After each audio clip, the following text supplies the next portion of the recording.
Okay, there's one more there.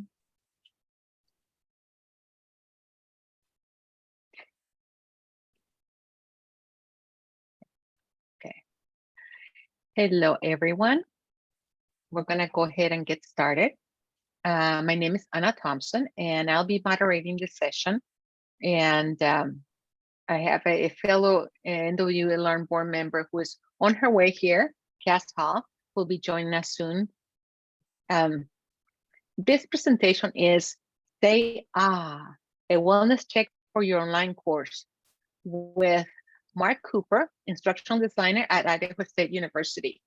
He'll tell you more about himself when he gets started, but here are a few housekeeping items beforehand.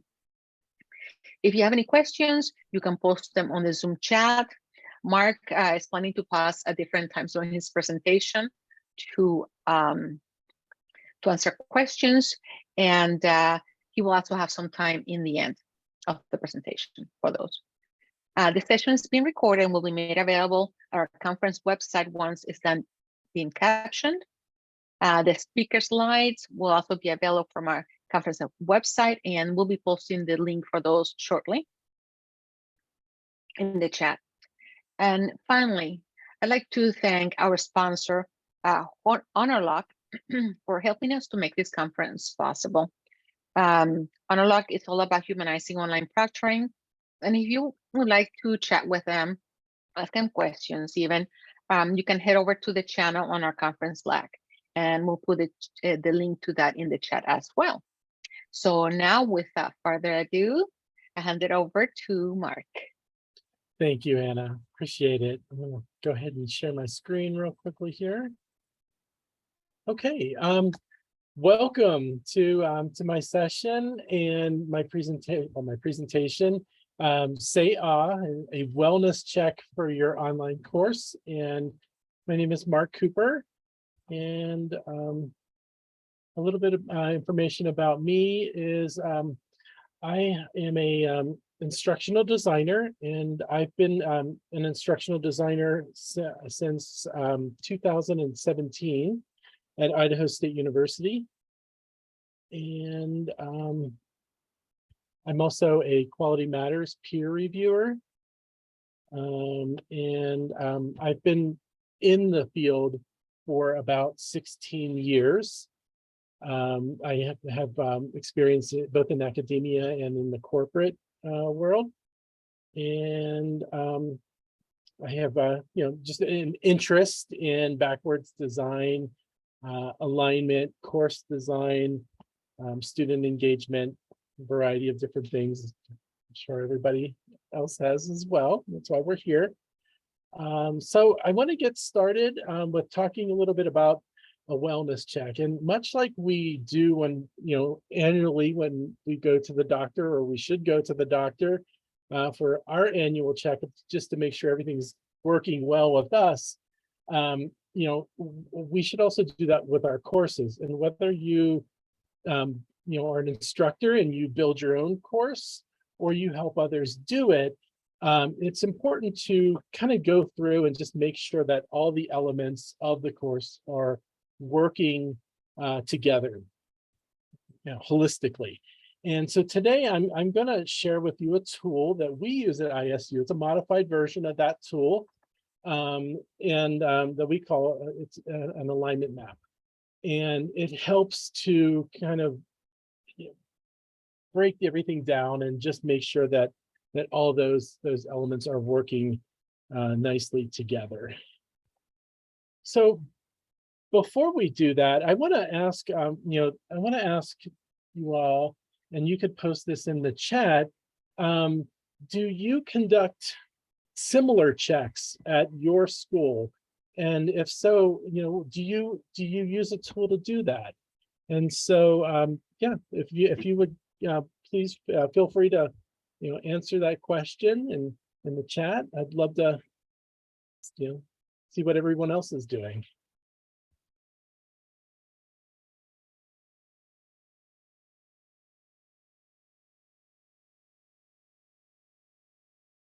Okay, Google Sheets and quality assurance review from Delana. And is that through Quality Matters, Delana, or do you use some other?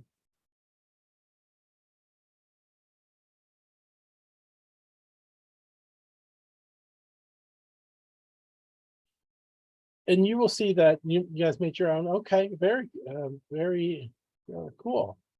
You will see that what I use is not very very fancy either. It's a Google Doc, as opposed to a Google Sheet, but it does the job and it gets things done. And for those of you who don't currently do any kind of check, or you want to do a check, feel free to use this. A common it's a common license document. Okay, looks like there's some other folks who use something similar. Okay, all right, great. Well, that's wonderful to hear.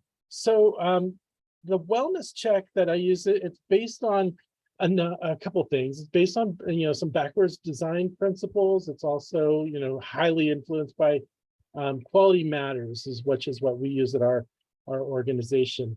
And so for the wellness check, we're going to look at backwards design, and we're going to look at identifying the desired results. And this is looking at our course outcomes, our course and module outcomes, and determining the acceptable evidence. So we're going to examine our assessments, and then we're going to look at designing instruction and learning experiences around that, so that students can develop the knowledge and skills that they need to be successful in the course. Now, just to kind of give you, I work with our online faculty and I help them to design their courses. I don't have my own course that I develop. Well, we have one that we teach at our department as a faculty development course. But yes, I work with my faculty. They do this wellness check, or we kind of do this together. Right. So in addition to the backwards design, we're also going to look at elements of alignment in the wellness check. And so the alignment begins with having clear and measurable learning outcomes, and outcomes that describe the knowledge that students will gain and the skills that they will develop in the course each week or each module.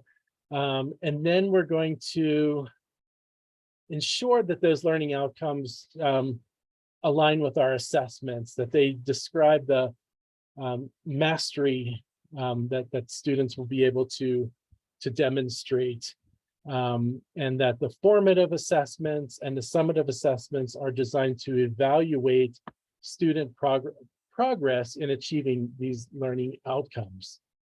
Once we do that, then we'll examine our instructional materials, and the instructional materials should enable students to achieve the learning outcomes, and the learning activities should facilitate and support student interaction and engagement. That keeps them interested and engaged in the course. And with an online course, that's the challenge. Is keeping them engaged when there's such a transactional distance between the instructor and the learner. So the instructional materials and the learning activities provide the reinforcement of the knowledge and skill, and they support student success with the assessments. And so that's where our connection here is. And then I want to talk a little bit about the course technology, and with the technology used to deliver the course. And with technology, the message should determine the medium and not the other way around. So when we're incorporating the technology, and it's often enticing to go, this is really cool technology. And one of my colleagues told me all about it, and they're using it in their course. is to ask yourself, well, how does this technology help my students or help my instructor students achieve the learning objectives? Because otherwise, that the technology is meaningless if it's not helping to work towards the achievement of the learning outcomes. So with all of these critical elements working together, you achieve alignment in the course. And but why is the alignment important? Why is it important to have all these elements working together? Well, it defines the direction of the course, and it makes sure that your course is instructionally sound, kind of like building a house.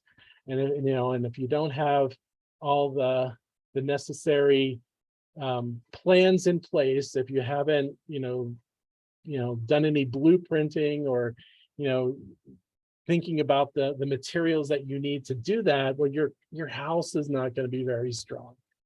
And it's the same thing with the courses. And students will focus on the knowledge and skill sets geared towards the learning outcomes if your course is aligned. This will also decrease the cognitive load. And one thing I like about doing a wellness check is it gives you the opportunity to really map out all of your course content, as well as the activities and the assessments. But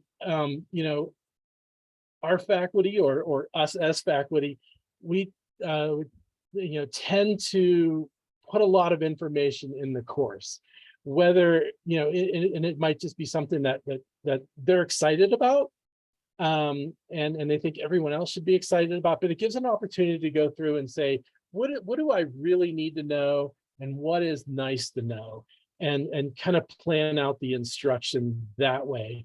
So that way students aren't being overloaded with too much material. And it provides students with motivation and meaning to have your course aligned.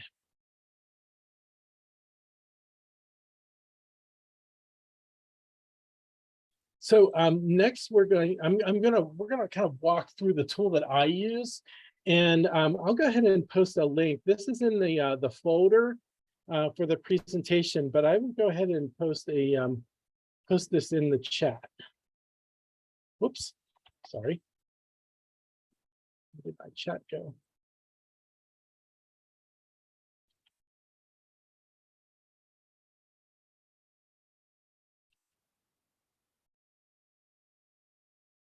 I lost my chat.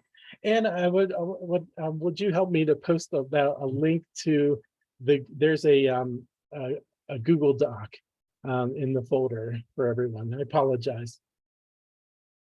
Yeah, certainly. I'll go get it. Thank you very much. So this is a document that I use, that we use it at Idaho State University to, where the faculty can, outline their course. They can blueprint their course. And to think of it in terms of our medical theme that we have today of the wellness check, think of it as an X-ray or an MRI image of a course. And as you can see, the alignment map follows the course week by week or module by module, and you can modify that depending on how the course is set up. And in the tool, I have the first 2 weeks, but you can certainly add more to that by simply copying and pasting to it. So it has areas where we can map out the assessments, the instructional materials, the learning activities, as well as the learning outcomes for the course. So to start off with the learning outcomes, this is our entry point, and we're gonna take a look at those, and that's kind of the heart of the course. And the learning outcomes, you have your course outcomes, which are your broad knowledge and skill that you want students to be able to know and be able to do after they complete your course. And then you have your module outcomes, which are more narrowly focused knowledge and skills. These are real, smaller discrete pieces of a larger course that students are going to go through. A learning outcome should start with an actionable verb. And if we're looking at the Bloom's taxonomy, those action verbs, start at the lower cognitive order of thinking to the higher. So they should have an actionable verb. And the learning activity should accurately describe the knowledge that students will learn and the skill that they will develop each week, each module at the end of the course. And it should be observable enough to be measured by the instructor. And so next I want to take a look at some examples that I put up that I consider not very measurable and ones that I consider to be measurable. So and some of these may look familiar if you work with a number of faculty who have their learning objectives posted. So here's a list of some that may not be, that are not measurable or difficult to measure. It's very difficult to measure understanding, or that somebody knows something, or that they can, my favorite, that they can demonstrate an appreciation of something. So instead of that, going back and asking, what is the knowledge or skill that you want them to be able to, to know or do? And then you could come up with some more measurable learning objectives to where they're able to, articulate something or demonstrate or be able to recall information. So those are some things to consider with the learning objectives, and just some questions to consider when dealing with learning objectives are they clear and measurable? Number one, that's the most important thing, or clear, observable, and measurable. And do they accurately describe the knowledge and skill that you want your students to know and be able to do? Are they consistent? So are your module objectives building knowledge and skill to be able to achieve the course outcomes, so that at the end of the course, students have, the knowledge and skill that you want them to have after they complete the course? And most importantly, are they in the course? It's nice to have learning objectives, but are they in the course where students can see them? Or are they like hidden on page 12 of the syllabus?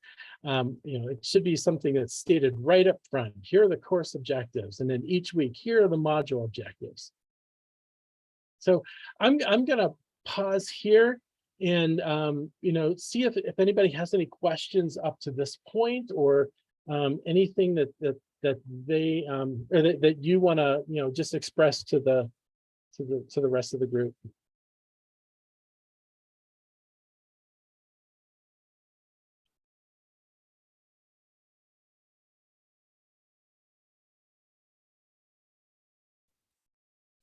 Whoops, sorry.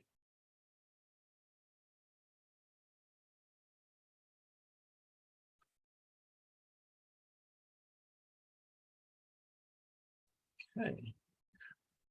We'll move on. So from our learning outcomes, we now move into talking about our assessments.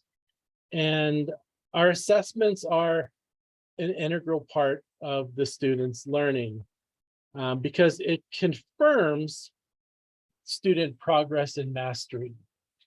And as an instructor, this is where we know that they know they can do it.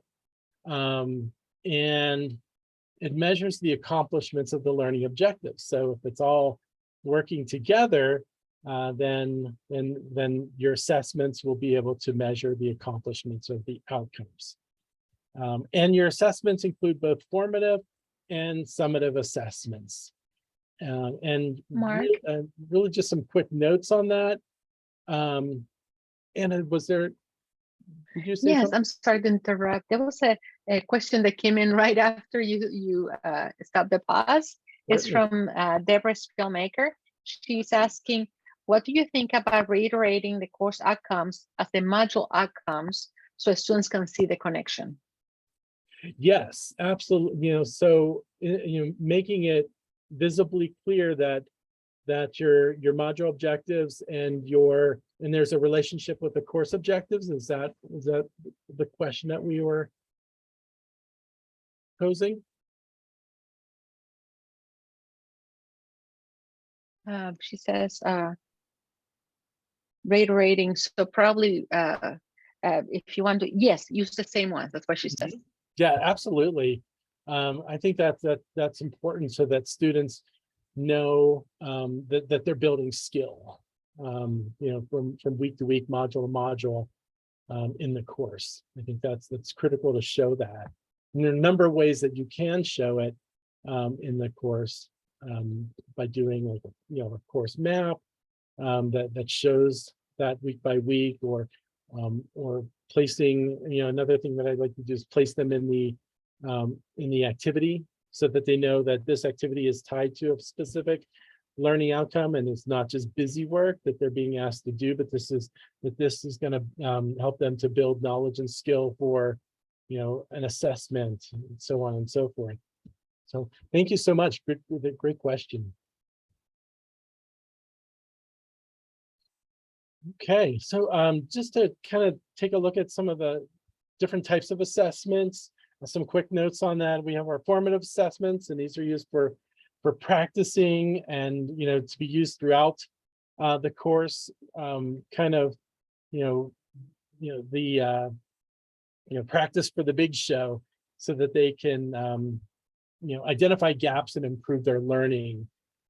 So having formative assessment in your course module is important. And your summative assessment, and this is where students show that they show their stuff, and that they are used at the end of the instructional period, and to collect evidence of students' knowledge, skill, and proficiency.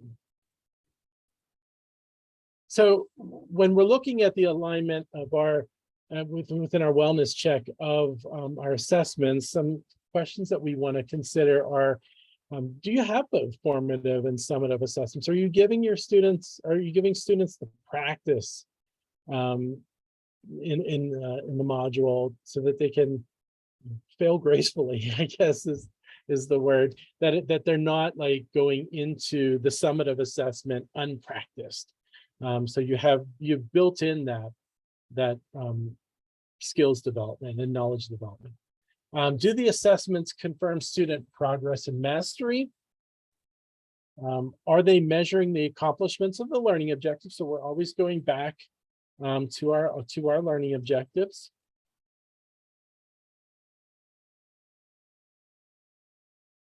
So from our assessments, then we'll go into talking a little bit about our instructional material.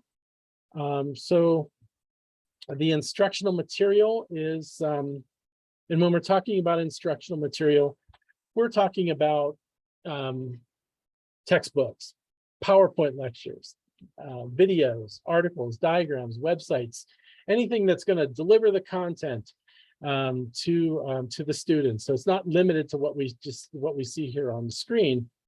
It's also important to know that instructional materials provide information and resources that the students need so that they can do the learning activities, so that they can take the assessments. Gives them that information, and then it's measuring the accomplishment of their learning outcomes. Oops. And when we're talking about our instructional materials, we want to consider that they are communicating the knowledge that we want them to know, and the skill we want them to develop. Do the instructional materials provide the support to help them complete the learning activities and the assessments? And do they align with the module and course outcomes? I'm going to pause here if anybody has any questions or comments that they want to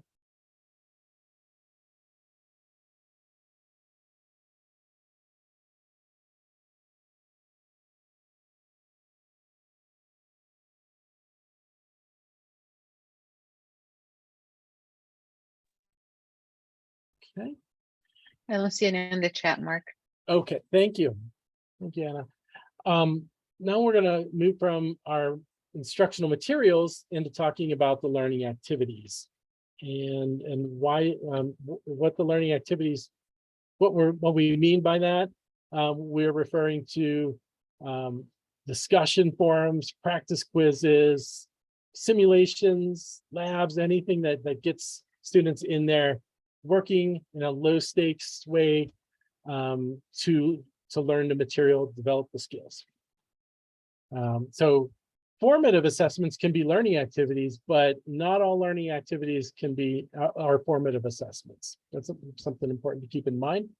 It could be a video. You can't really assess on a video. Maybe you could if you had some questions. Learning activities promote the achievement of our learning outcomes.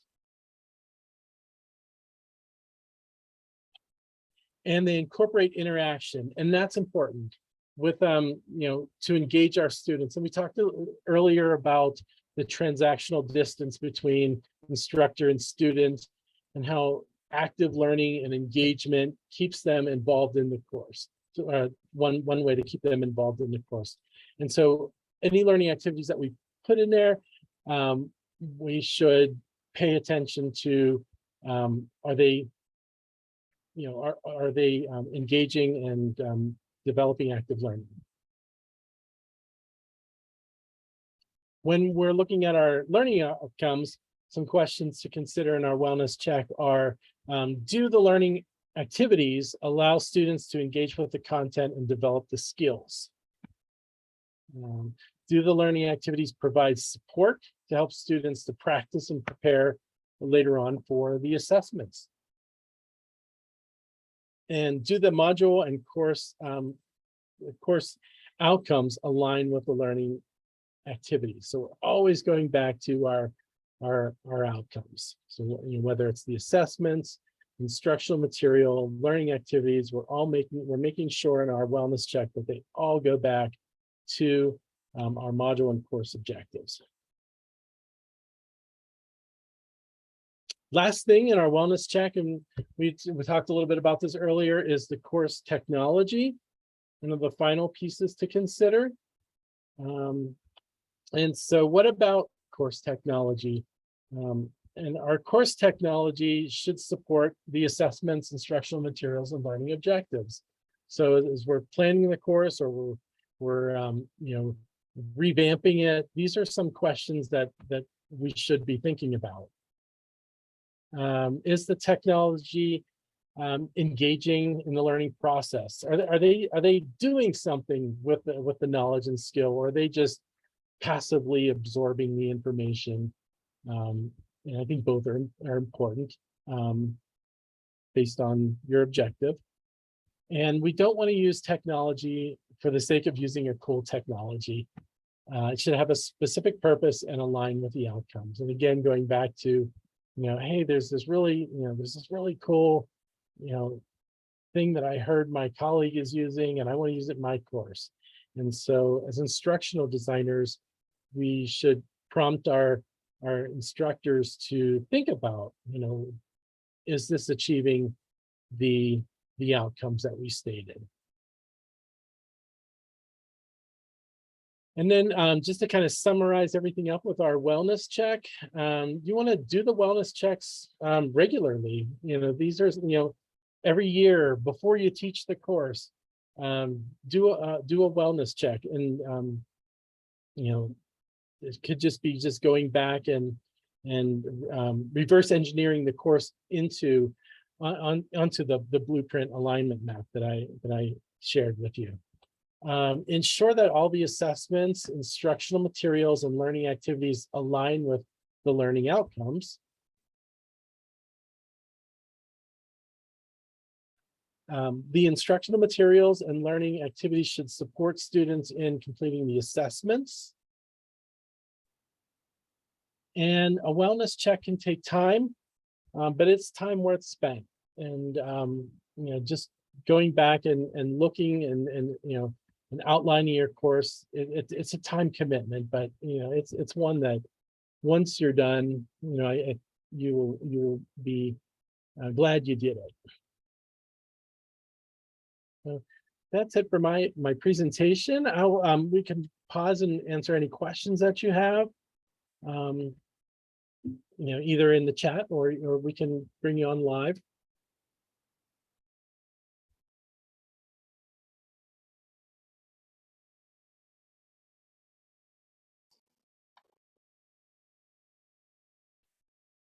So this is Delana from Central Washington University, and this kind of makes me like your topic and your idea. I don't have a question necessarily, but it makes me think about making kind of an abbreviated version, and I'm side channeling with my colleague Manib, of a self-wellness check that we could kind of share out to faculty that want to have a tool to just do their own, because we're a small team, so it's hard to do those and to do it for everybody. That's something they could even share with a colleague and say, hey, would you do this and I'll do it for your class or something, so that they get a second set of eyes. But I really like that idea of a wellness check that's focused on the outcomes, alignment, and I guess just sort of, I think a thing that I also really liked was at the beginning you talked about, looking at your learning activities and instructional materials. That's one of your areas, that's your engagement focus. And so, when you think, oh yeah, I got my lecture up there, I've thrown these things, I guess you think of it as the instructional content, but is it engaging? I think that's another way to look at, is that engaging? Because we're all talking about engagement. So, or I maybe. love your idea of having a peer, do the wellness check on your course to get a different set of eyes. I think it's a very interesting idea. Thanks, Dylan. Right. And something you think maybe could only, like, let's do it under 30 minutes. I think that might be hard, but with it not seeing something that that it has to take forever. Yeah, thanks. Just going and outlining your course on in the alignment map, I find it valuable because there you're listing all of your resources, and if you have in 1 week 20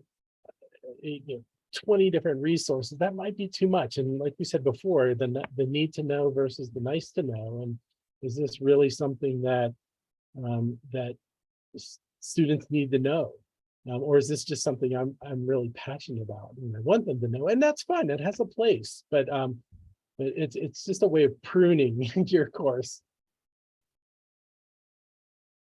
Thank you. So we have a few questions in the chat.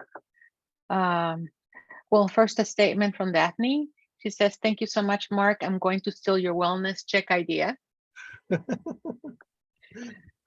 you, Daphne, former colleague, and it's great to see you, or see you online. And Belba is asking, what is your recommendation for revisions, wellness checks on self-paced courses? For example, Open edX, MOOCs, etc., that are always live? Oh, that's a really good question. And it works there too. And in fact, I have experience doing that where, so I'm a certified reviewer through Quality Matters. And I've done an external review on a course that was just like that. It was self-paced. It was always open. It was more of a support type thing for students going through, for teachers who were going through a math professional development.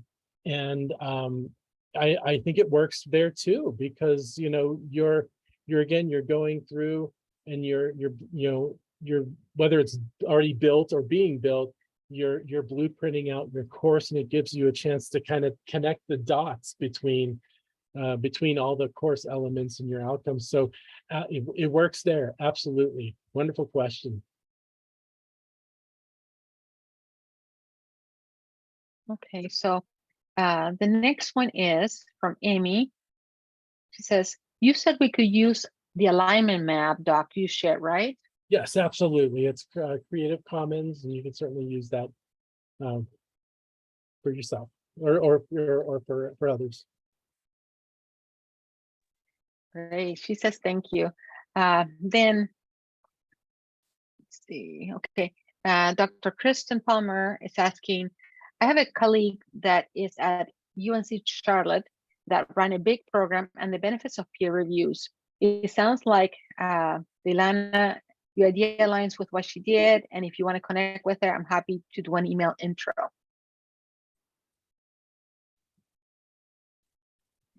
That was really just for Delana.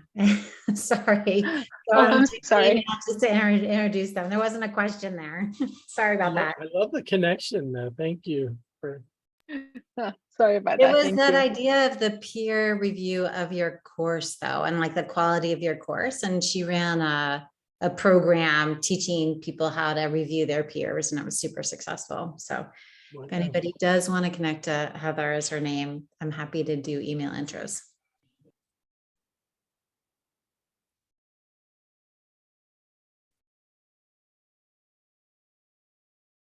Okay.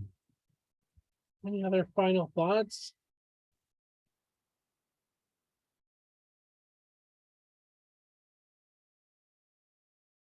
All right. Well, I want to thank you all for attending my presentation today. And hope you found some value in it, and just enjoy the rest of your conference.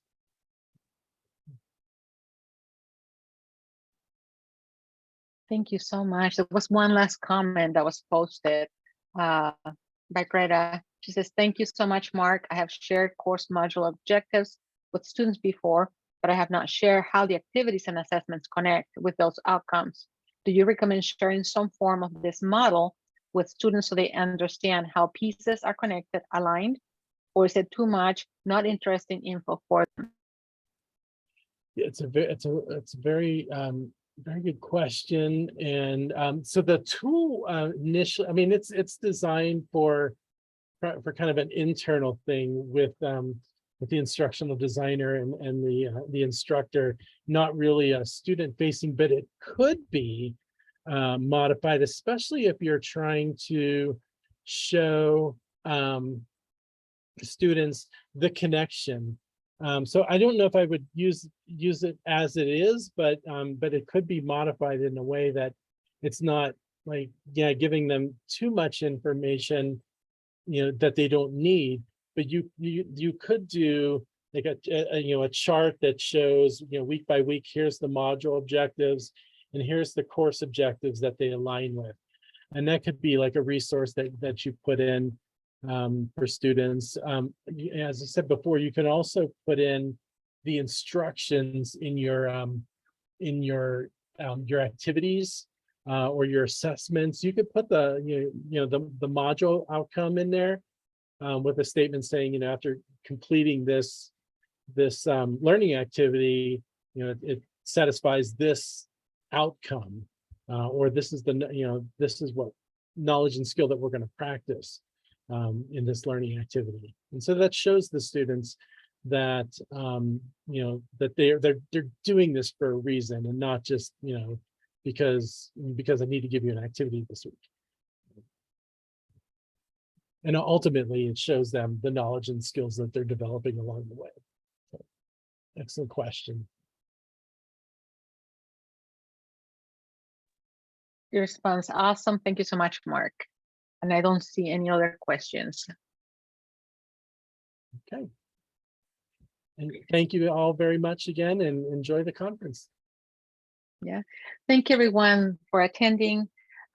Please remember to take a few minutes to fill out the evaluation form for this presentation and all the other presentations in the conference, and enjoy this week here with us. Bye.